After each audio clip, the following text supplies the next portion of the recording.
Hello everyone, and welcome to today's webinar, Advanced Phenotyping of the Tumor Immune Microenvironment.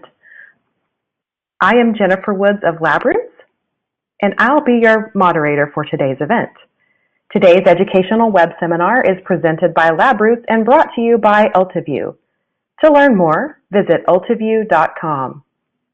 We encourage you to participate today by submitting any questions you may have during the presentation. To do so, simply type them into the Ask a Question box and click Send. We'll answer as many questions as we have time for at the end of the presentation. You may also submit any technical issues here as well if you have trouble seeing or hearing the presentation.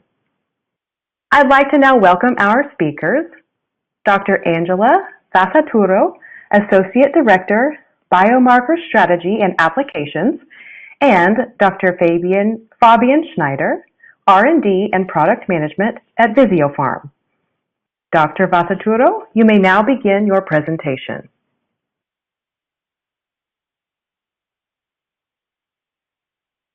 Thanks for the kind introduction and good afternoon, everyone.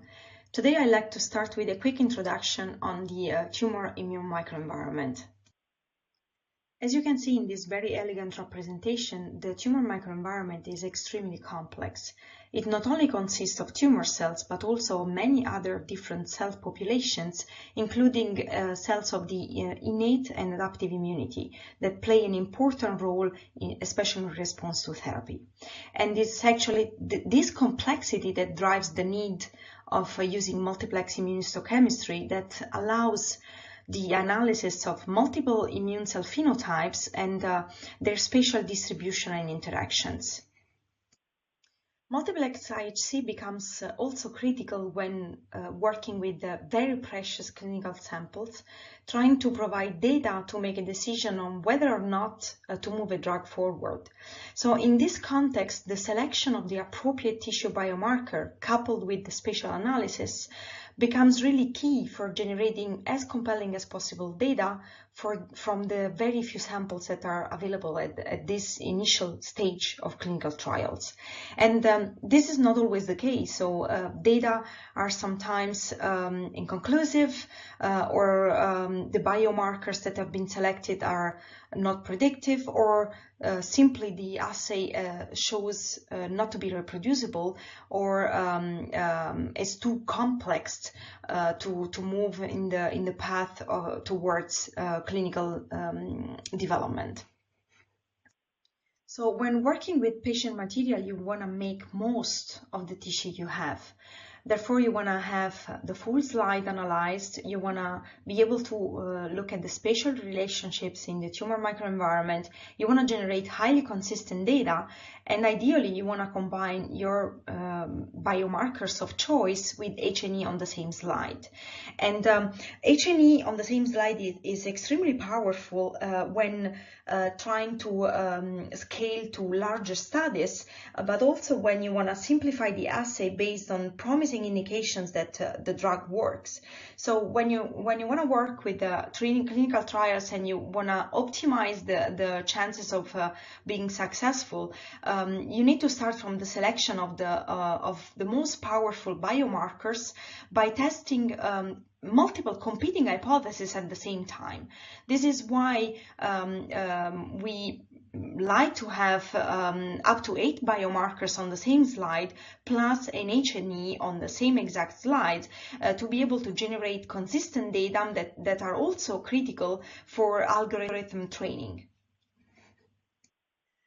Multiplex IHC is often still perceived as a very complex technology, and although the TME is complex, your assay shouldn't be. And this is actually the aim of the InSituplex technology that Ultiview has developed, that made really multiplex simple and allows to go from tissue to data in a one-day workflow. So the staining is pretty simple and takes very short time and allows for whole slide imaging and the very deep phenotyping and spatial mapping that you will hear about in the next presentation. Here, a very quick overview of the in situplex technology that really follows just a few steps. The first one is an antigen retrieval, only one, that allows the preservation of the tissue integrity and the H&E on the same exact slide where we perform fluorescent multiplex IHC. Then a staining step where we incubate the sample with a mixture of DNA barcoded antibodies, followed by an amplification step where the DNA barcode is elongated to allow more complementary fluorescent DNA probes to bind in the last step, which is a detection step. And at this point, your samples are ready to be imaged. So with this simple technology, there is a complete retention of sample antigenicity, and the morphology of the tissue and the architecture of the tissue is well preserved. That allows H&E on the same slide, and therefore it's fully compatible with the conventional pathology. It is also a very high throughput technology that can be applied across multiple tumor indications without the need of re-optimization. And it can be also easily transferred to CRO outsourcing partners for clinical research implementation. So this slide summarizes the initial LTV offering of the in situplex technology. Here you see different Ultimapper kits that are all 4-plex kits that include a different combination of markers that allow to explore complex phenotypes and allow to answer specific biological questions on the tumor microenvironment. For example, there is a kit that looks around antigen-presenting cells or myeloid derived suppressor cells, or also activated T cells, regulatory T cells, but also phenotypes along the PD-1 and PD-L1 axis. More recently, this standard offering with the off-the-shelf kits has been extended to an additional kit, which is now an 8-plex panel that we call Ultimapper Immuno-8, that I will focus on in the next couple of slides. But the LTV offering is also extended now to custom assay development. So we have a dedicated assay development team that can build your custom panel up to an 8-plex in 8 to 13 weeks in total. This is an overview of the Immuno-8 panel that we have recently developed that includes the main phenotypic and functional markers for the key immune phenotypes that are critical in the tumor microenvironment. What I would like to highlight here is that as for all the other kits and also for the custom kits, the panels that we develop can be applied to multiple indications without need of re-optimizing any conditions. And here you see an example of the Immuno-8 panel run on multiple tissue types, including non-small cell lung cancer, colorectal cancer, and breast cancer. And in the next couple of slides, I will focus on the application of the Immuno-8 panel on colorectal cancer tissue. So on this slide, you can see on the left side an overview of a colorectal cancer tissue stained with the Immuno-8 panel, and a zoom on one leader area where you can see some tumor nests, but also a lot of infiltrating cells, immune infiltrating cells. And now the Immuno-8 panel includes markers that allow to identify the key T cell phenotypes, including regulatory T cells, exhausted T cells, cytotoxic T cells, but also immune-evading tumor cells or immune-suppressive macrophages. So it really gives a lot of information on the dynamic nature of the tumor microenvironment. And again, based on the combination of different markers, including CD3, CD8, CD4, FOXP3, PD-L1, PD-1, CD68, and cytokeratin, you can test multiple hypotheses at the same time and identify really the meaningful phenotypes, the meaningful biomarkers that give clinical utility. And here I just wanted to show you a couple of examples of the quality of the staining, but also of the different phenotypes that you can identify. Like in this image, in this slide, you have CD3 in green, and then you have CD4 in red. So the combination of CD3 and CD4 allow you to identify T helper cells. And then if you add FOXP3 in white in the nucleus, then you will be able to look at Tregs. And in the right panel here, bottom right panel, I have added just the cytokeratin in cyan to be able to show where those different cells are located. And as you can see, there are some that are really intraepithelial, so intratumoral, and some others that are really between the different tumor nests. In this specific case, for example, I have highlighted the cytotoxic T cells identified by the combination of CD3 in green and CD8 in red, but I have also added on top of it the PD-1 in yellow that allows the identification of exhausted T cells. And in this case, you can see that most of them are CD8 PD-1 expressing cells. Again, the cytokeratin addition to be able to look at the localization of the different phenotypes, and as you can see, there are multiple PD-1 positive cells that are located within the tumor nests. Last, you see in pink here PD-L1 staining and its combination with either CD68 in white or pan-cytokeratin in cyan. And this allows you to identify really cells that express PD-L1, which are not necessarily only tumor cells, but also can be macrophages. And in this specific tumor, you might be able to see in the lower left panel that most of the PD-L1 is expressed on macrophages rather than on tumor cells.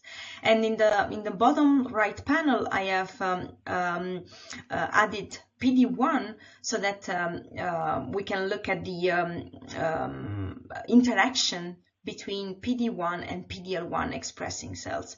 And again, I have kept the cytokeratin staining to be able to look at the specific localization of those positive cells with respect to tumor. And with these slides, I really want to summarize and reiterate the concept of the power of using an 8-plex assay to test multiple hypotheses at the same time on the same exact tissue section, and then select the most promising biomarker subset that are the ones that would give the clinical utility. So eventually what you would do is testing the multiple hypotheses by using up to 8 biomarkers, but go down in the number of plex, in the number of biomarkers that are really meaningful to your trial, and eventually transfer this to your CRO choice and for clinical deployment on a larger cohort. So although we of course highlight the power of multiplex, we still believe that ideally you want to get to the least number of plex and the least number of phenotypes that are really able to give you the clinical utility that you look for, and that can be easily deployed in a larger study at the CRO. And last but not least, I have mentioned previously during the presentation that we can perform H&E on the same slide where we perform multiplex IF. And again, this is extremely powerful, and we can do that because of the type of assay we are using that preserves the tissue architecture and the cellular morphology. And this is really not adding a lot of time to your staining procedure, and it follows the exact same protocol that is used in pathology labs. But it is something extremely powerful, especially from the fact that it adds the phenotypic and functional information to an image that is what pathologists look at, and gives them the morphological features that are eventually driving diagnosis, for example. So if you look at this image, a pathologist would be really comfortable in saying what is tumor and what is stroma, but also it would be easy for a pathologist to say as well that there are a lot of infiltrating cells.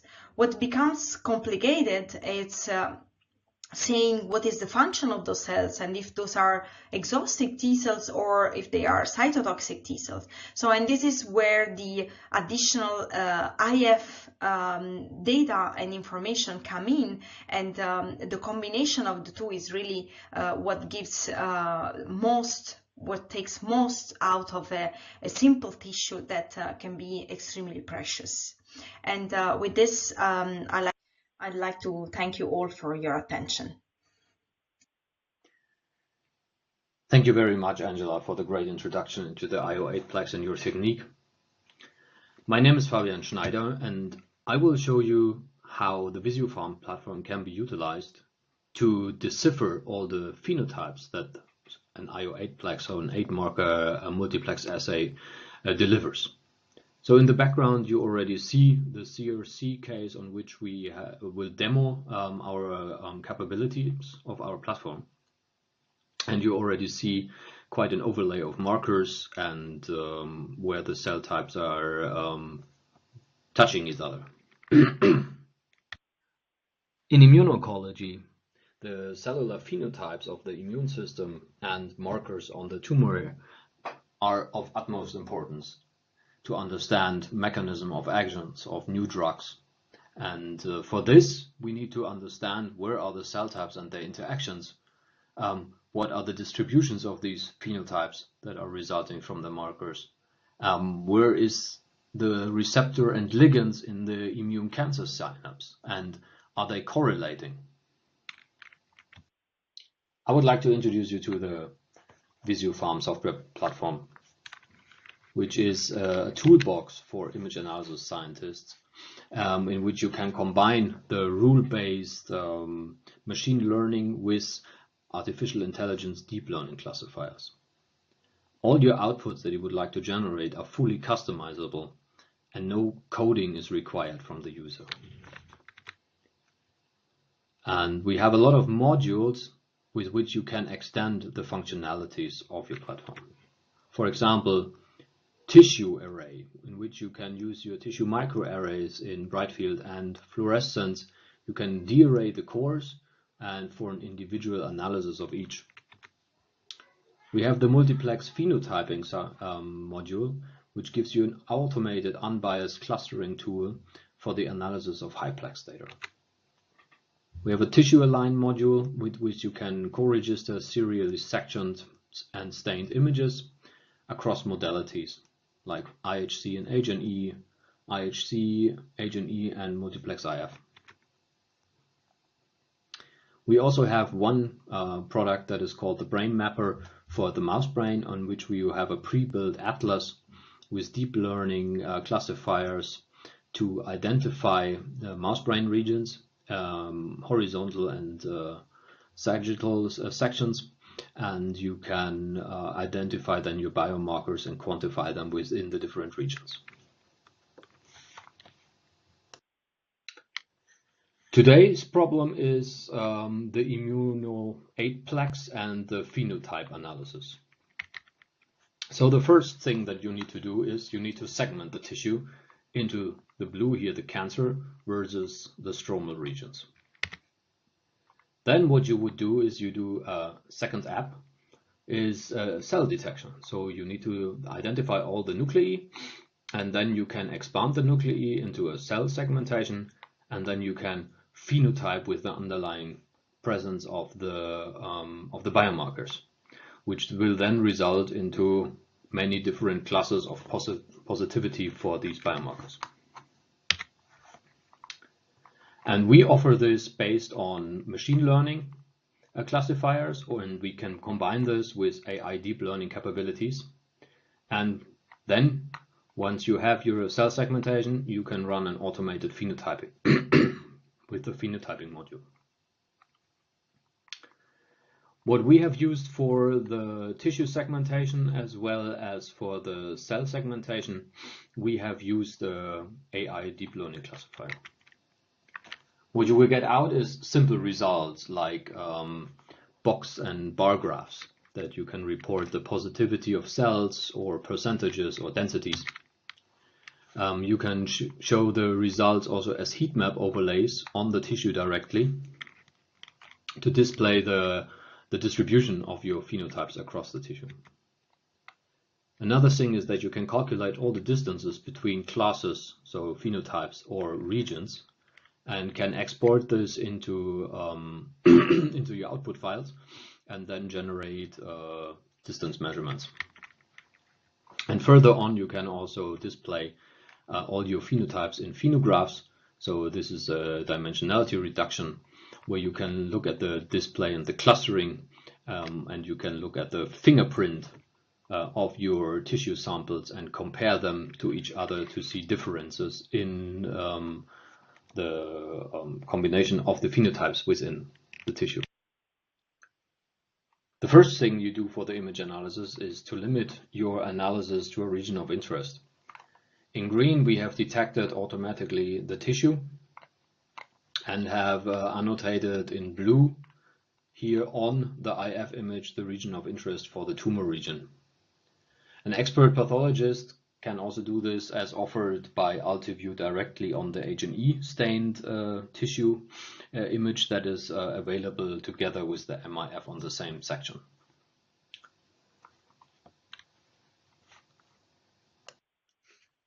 After annotating the region of interest, we use the Cytokeratin channel to generate with a deep learning classifier a CK segmentation within the region of interest to separate the tumor epithelial region from the stroma. The invasive margin around the tumor epithelial segmentation is shown here with two margin zones of each 50 micrometer diameter, one in cyan and one in red, which will later be also used in the data analysis, where you can then show the distribution and the densities of the phenotypes within these different areas.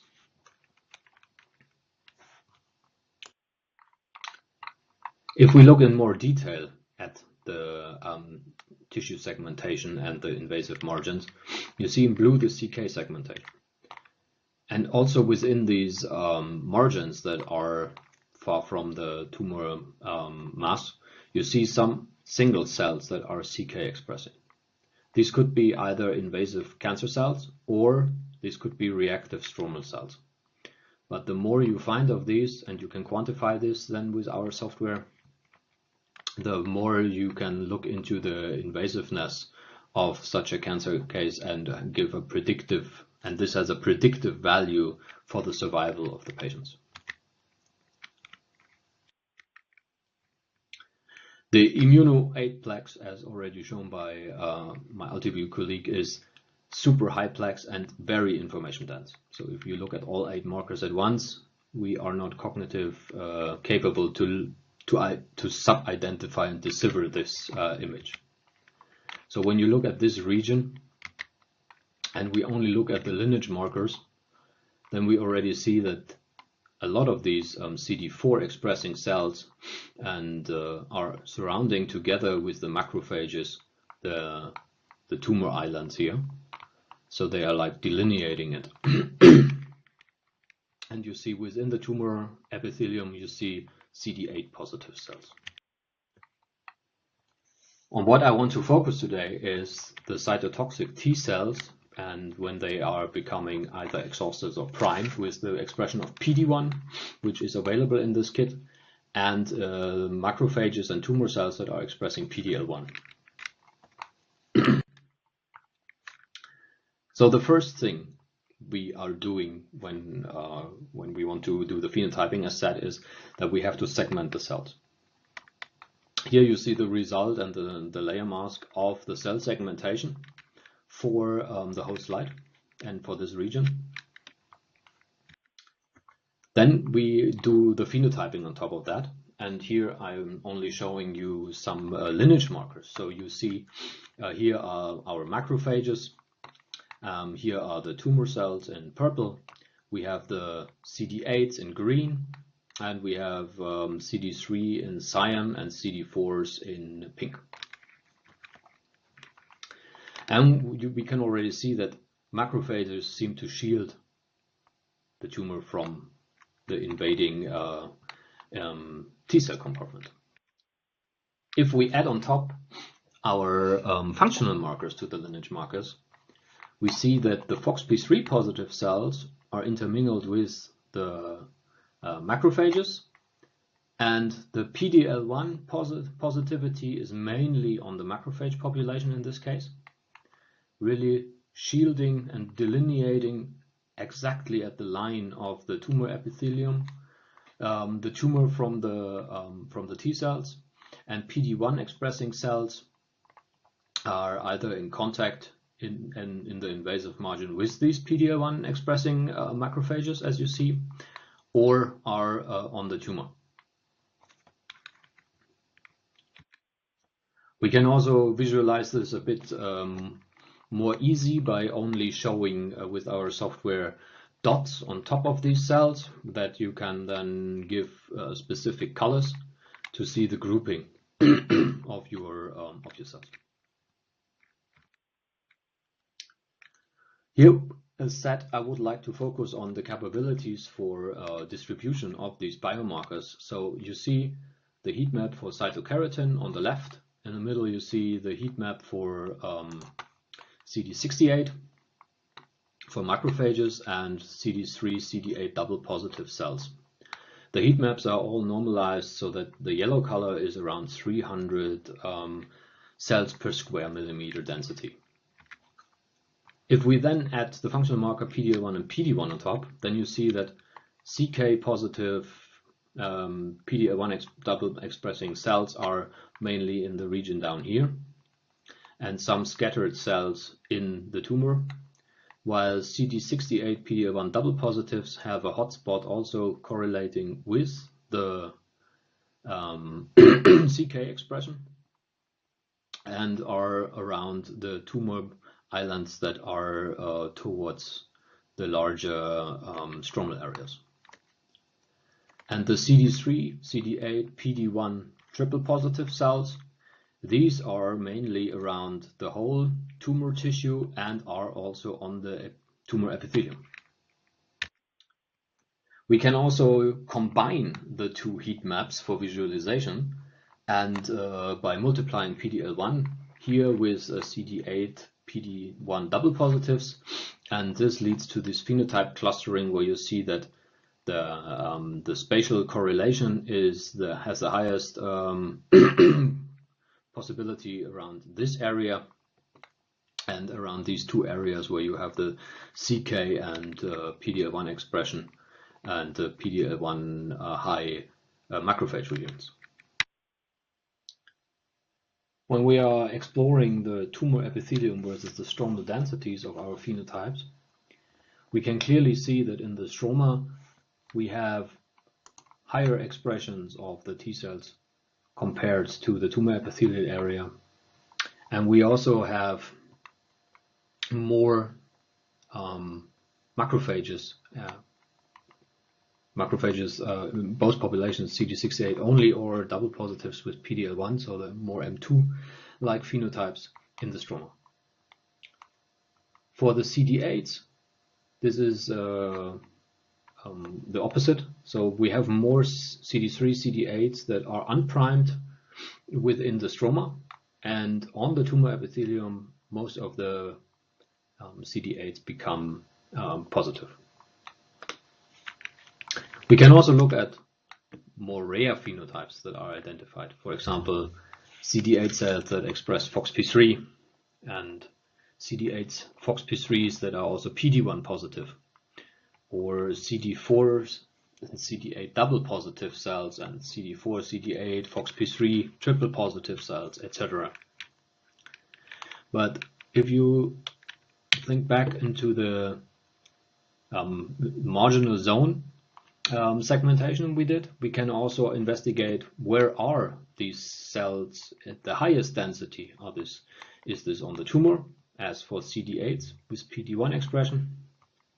And there we see that we have a clear draw between the inner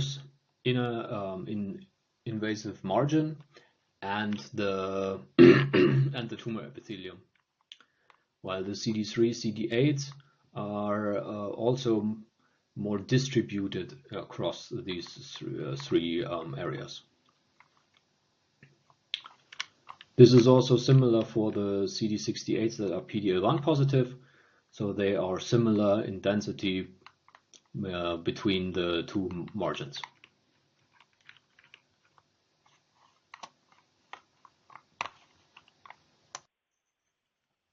For CD8 and PD-L1, a direct interaction is important. Therefore, we can also do spatial analysis of our phenotypes by looking at the cell-cell contact. For this, we use our cell segmentation mask and then bring out the phenotypes, so only the CD8 expressing cells.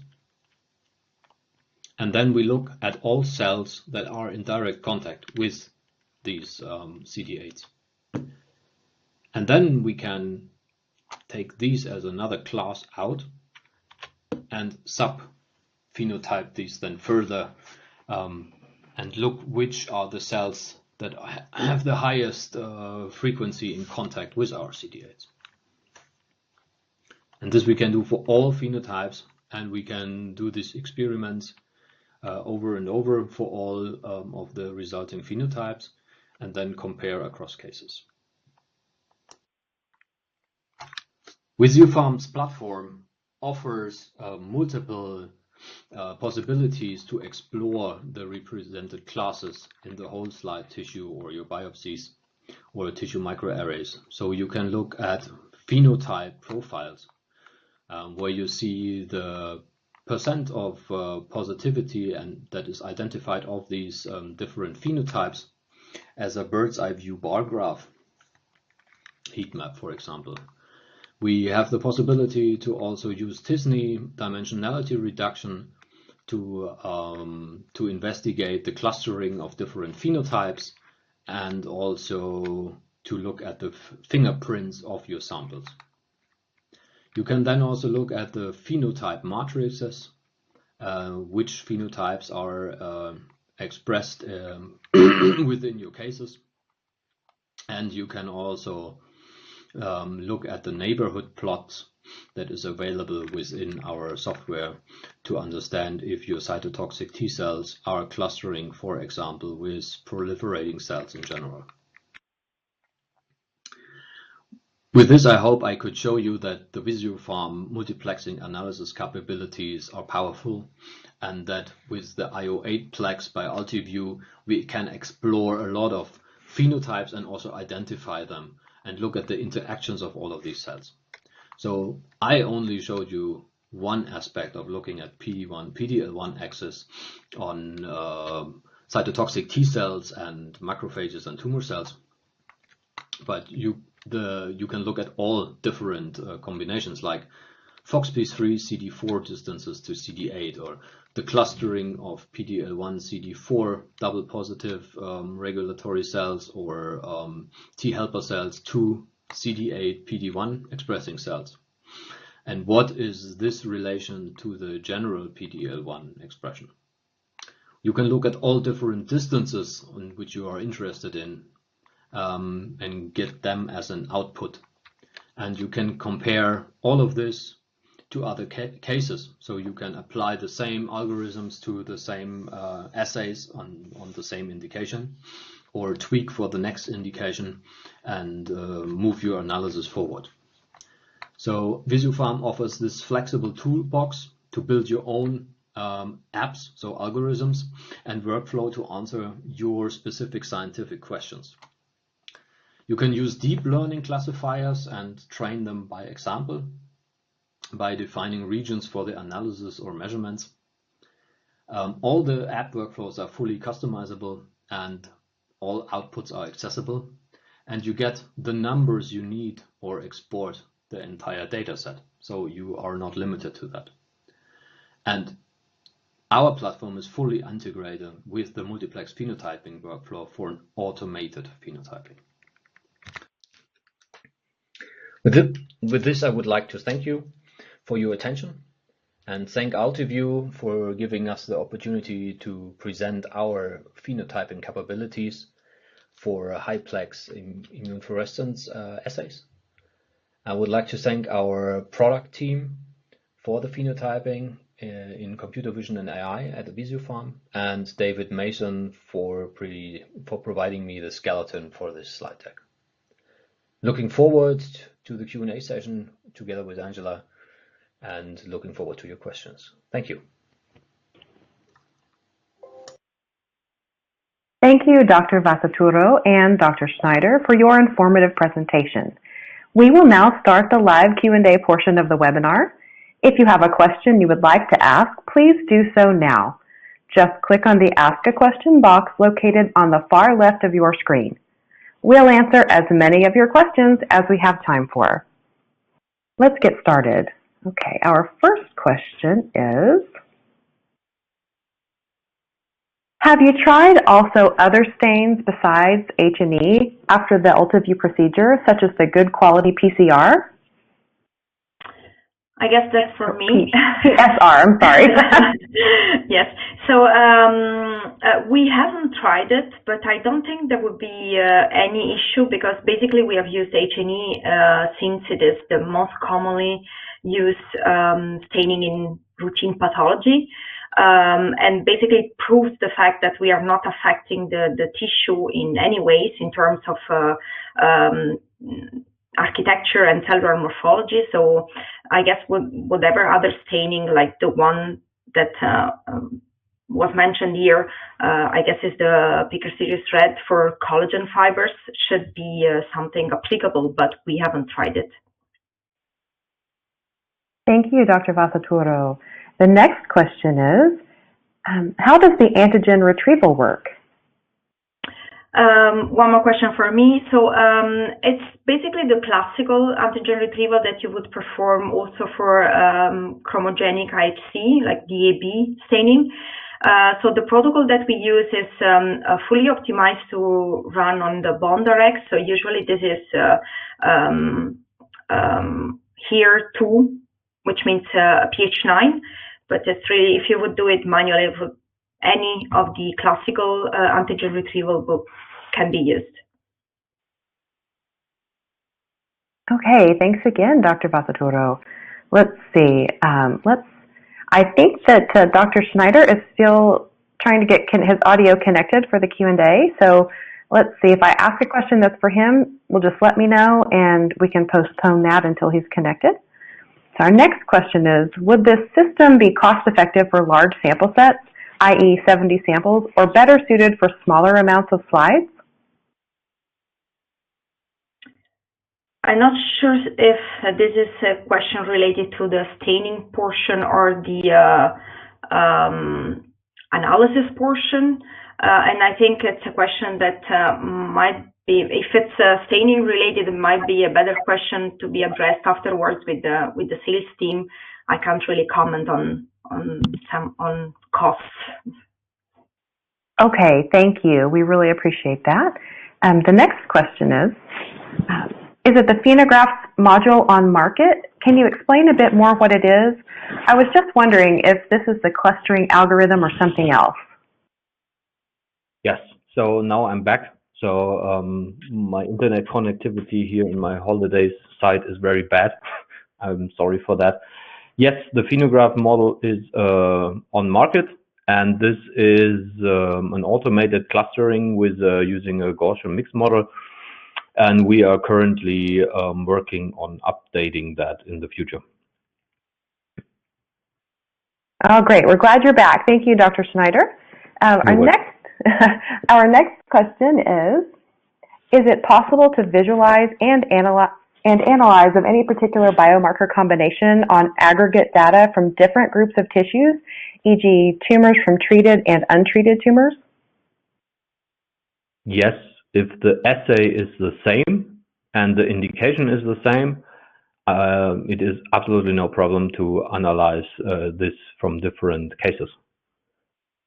So that you can train the model on several images from the same assay and then transfer it on further samples and see how well it behaves on these samples.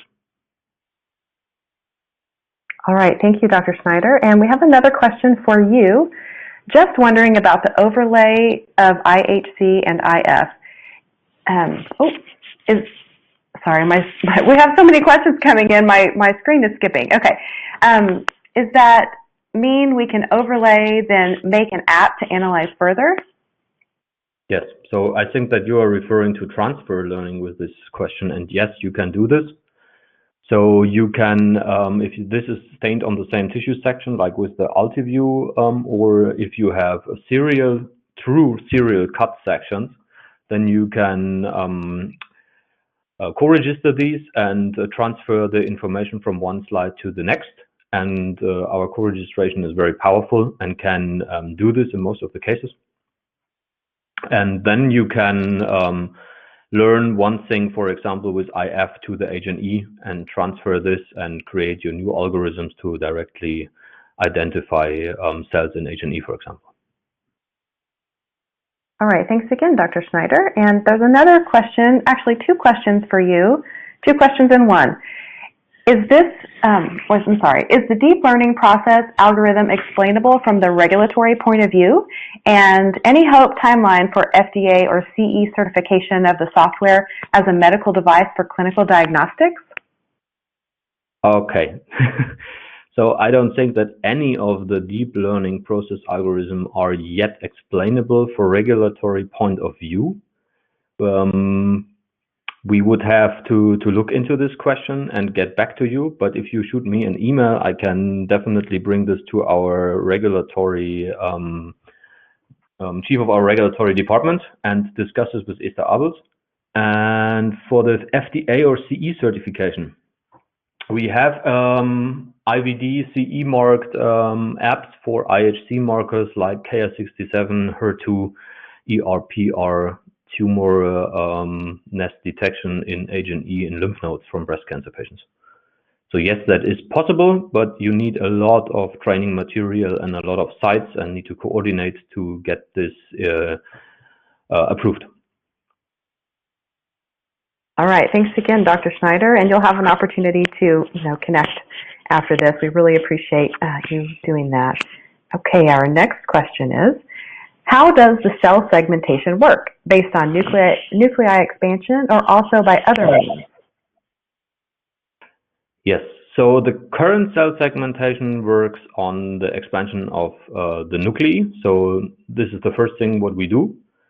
We can also incorporate training that you learn from the lineage markers, and but this is something what you would have to do on your own currently. So the algorithm doesn't know this yet.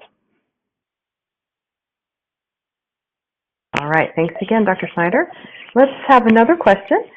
Can you comment on antibody stripping and reprobing, and what makes UltiView so different? Yes, so antibody stripping is something that we don't do at all. So basically we perform one single incubation of primary antibodies. So everything happens simultaneously. We do not need to do sequential staining, and therefore we do not need the antibody stripping. And this is something that can really affect the antigenicity of your tissue as well as the tissue morphology, which we try to avoid completely. So what makes UltiView so different is really the fact that we do one single step for each of the step required for the staining. So retrieval is only one, primary antibody incubation is only one, and then we also add on top of that an amplification step, which is increasing the signal to noise, and then allows a more consistent data and a better algorithm development. Thank you, Dr. Vasaturo. We have another question coming in. Let's see. What are the specific tissue requirements? Is the technology amenable to needle biopsy or even small metastatic tumor samples? Well, I think this question goes very much with the previous one, in the sense that, when you are performing sequential staining and you need to repeat a kind of retrieval or use a stripping step, and you are working with very small samples or like needle biopsies, then you are afraid that basically your tissue can fall off the slides. But in this specific case with the optical technology, we do not have this risk. So there is no special requirement other than the classical ones that you would have also for any other IHC staining. So you want to have slides that have been cut recently. You don't want to have epitope degradation before you perform the staining. So you need to pay attention to your slides, but also, most of it is done at the very initial phases when you collect the samples and the way you embed them, the way you preserve them, which is something typically done and taken care of for any type of staining. So the short answer is that no specific requirements are there, and we can work with very small tissues as well. Thank you, Dr. Vasaturo. Our next question is, cells in solid tissue are usually close together or close to each other, forming clumps and or overlapping with each other. How does the Visiopharm software deal with that?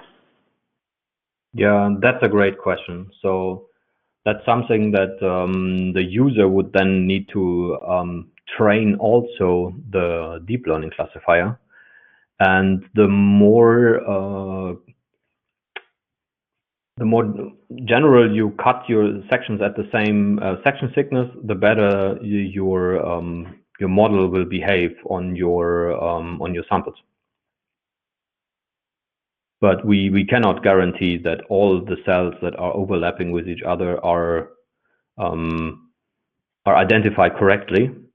And for this, especially when they have the same lineage markers, then it's becoming tricky for the algorithm. But for this, we would like to introduce also in the future that the users can correct for these mistakes. Thanks. Thank you, Dr. Schneider. Our next question is, what qualifies an UltraView technology antibody versus a standard IHC antibody? Great question. So the antibodies that we use are usually the clinical relevant clones when they are available. So basically there is no difference between an antibody that you would use for the classical IHC DAB staining or an antibody that you want to use with the ISP technology. So the proof for that is also that DAB staining is still our gold standard. So whenever we work with an antibody that is developed to work on paraffin embedded samples, then this can be developed for ISP. And we will always start from DAB, testing the sensitivity and specificity of the antibody, and then we will conjugate it with our DNA barcoding. Repeat the staining in DAB to make sure that this has not affected the performance of the antibody, and then eventually move it into fluorescence. So we can work with any antibody that has been developed for paraffin samples. Thank you, Dr. Vasaturo. And another question, let's see, what other software can you use for image analysis of the MIS? Maybe I guess that's I would take this question. Yeah, I think I would take this question because, well, Visiopharm, of course, and we have seen it in action, but in principle, we are not limited to any specific software. So we work also with other partners for image analysis, and the choice really depends on the depth of the phenotyping you want to do and the complexity of the analysis you want to perform.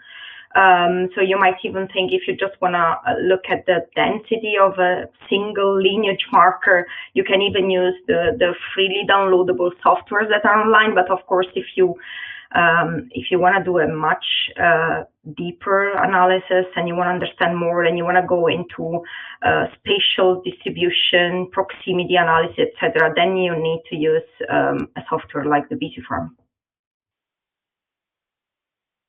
Thank you, Dr. Vasaturo.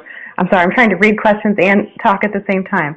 So the next question is, do you have any recommendations regarding section thickness to get good multiplex staining as well as cell detection?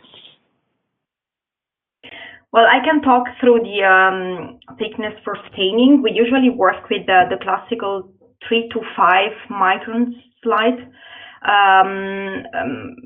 It really depends a little bit also on the customer request. So in-house, I think usually we use 4 micron slides thickness, but there are some customers that also request 3 and some others that request 5. I don't think it changes a lot in terms of the cell detection because you are still below the size of the cell. So you know that basically if you look at serial sections, if you have 4 or 5 microns, you are not looking at the exact same cells. So maybe Fabian, if you want to comment further on the thickness and how this would impact the analysis. Yeah, thanks. So we have tested that, and also in my previous jobs, we have tested the section thickness, and we found that the best consistency we found was 3 or 4 micron. So that was really the best, where you don't have too many cells that are overlapping or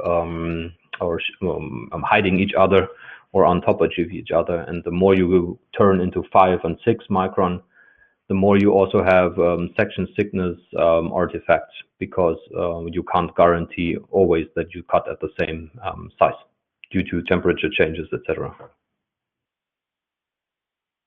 All right, thank you both. And let's see, we've got another question. Typically, many image analysis tools are greatly influenced by inconsistent staining results. How does Visiopharm software account for inter and intra-run variability in staining quality? Yeah, this is a great question, and we get this asked a lot. So I think our software cannot do anything about inter or intra-run variability if the variance is really high.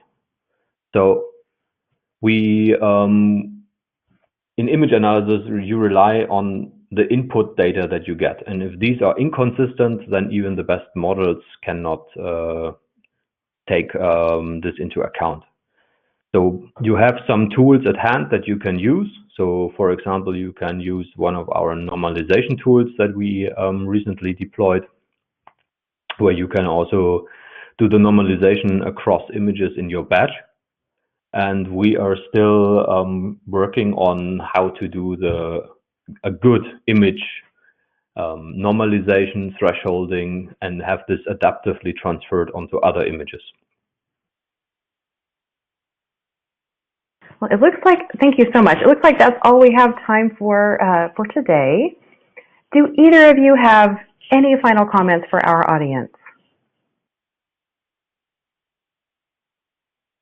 Well, I think we have been able to convey the message that it's really important to define upfront the best biomarkers to combine, and not just think about the number of markers you can have on the same slide, but really think through the hypothesis that you want to validate, and then have a very robust and reproducible assay that eventually allows you also to have a very robust data on the image analysis side, and facilitates also the task of building an algorithm that can be applied across multiple indications and across multiple trials.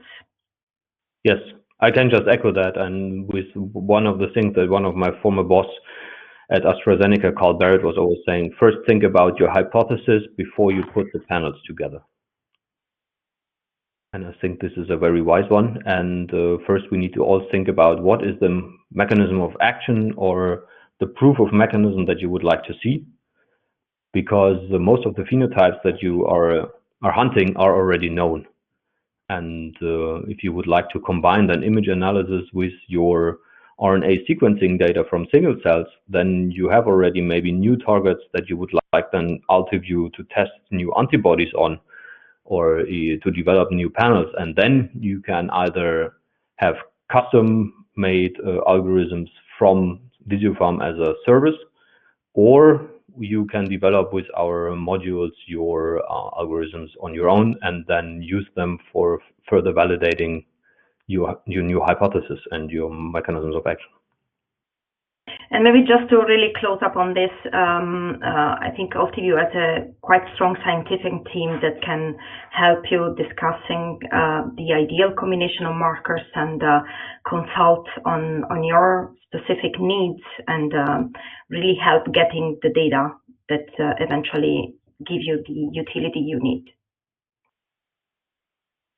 Well, thank you again, Dr. Vasaturo and Dr. Schneider, for your time today and for your important research. We would also like to thank LabRoots and our sponsor, Ultiview, for underwriting today's educational webcast. Before we go, I'd like to thank the audience for joining us today and for their interesting questions. Questions we did not have time for today and those submitted during the on-demand period will be addressed by the speaker via the contact information you provided at the time of registration. This webcast can be viewed on demand. LabRoots will alert you via email when it's available for replay. We encourage you to share that email with your colleagues who may have missed today's live event. Until next time, goodbye.